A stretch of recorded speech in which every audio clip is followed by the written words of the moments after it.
Today I'm super excited because I'm attending an exhibition by my friend Nigel Pearce, local broadcaster, an exhibition on the Beatles, the Fab Four, in association with his fantastic book release, Inside No 3. A plethora of Beatle memorabilia that he's collected via his personal collection over the years. Let's go!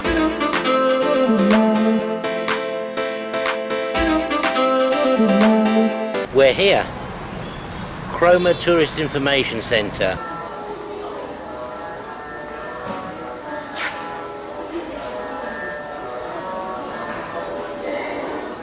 Very distinctive looking, isn't it? We are launching Inside Number 3, the book that I put together with 18 months hard work, using my own collection of Beatles memorabilia from Apple Records.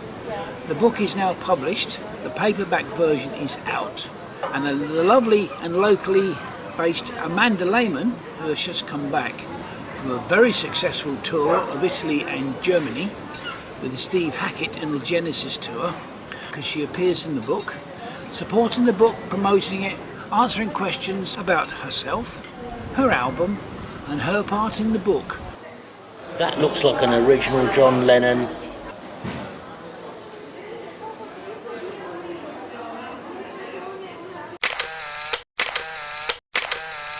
Nice, that is an incredible guitar. Well, it's the Lennon Epiphone replica of what he used from 1966 to the fall and split of the Beatles in 1969. It's called an Epiphone Casino, which came from the Epiphone Sunburst, because Lennon didn't like the colour.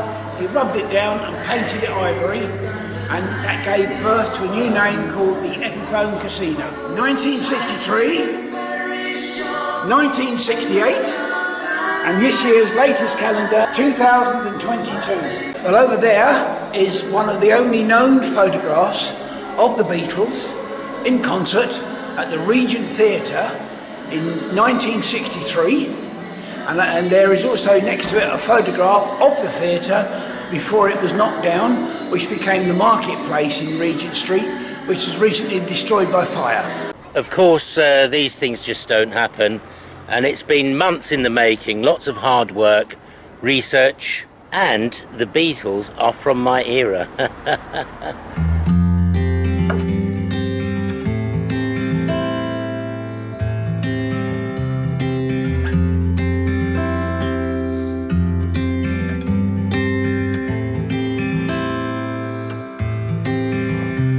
Amanda, it's so nice to see you here today in Cromer, and thank you so much for that lovely performance and giving up your time from a very busy schedule from Europe, I hear.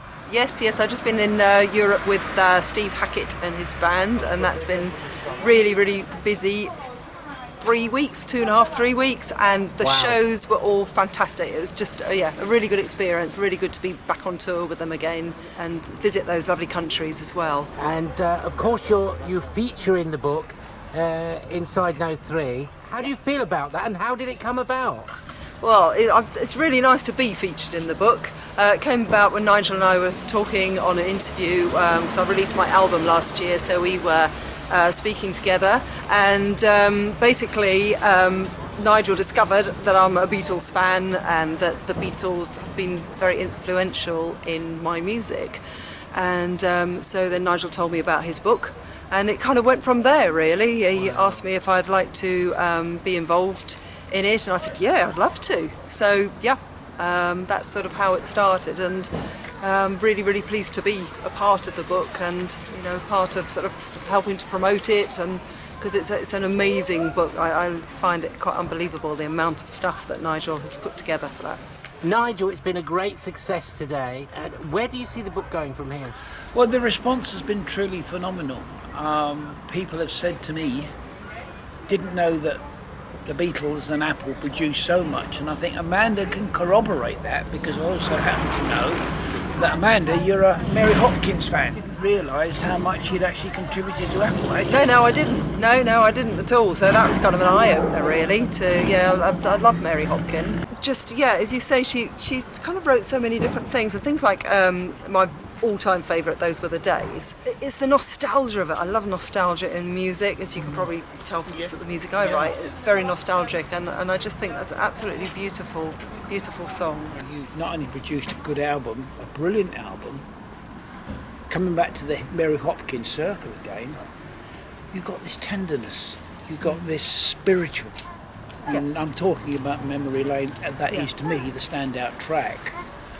And yet there's a closeness with yourself because of your mother, with me, and we had somebody this morning who had that same ethereal link. It really is a very emotional tune, and this is what I like, how music resonates with people, because I think that, you know, it's like a trouble shared is a trouble halved. So I think that music can be so healing, and that's why I like, you know, Memory Lane. It was so personal to me, but it's not my song, you know. It communicates further than that, and it's everybody's story.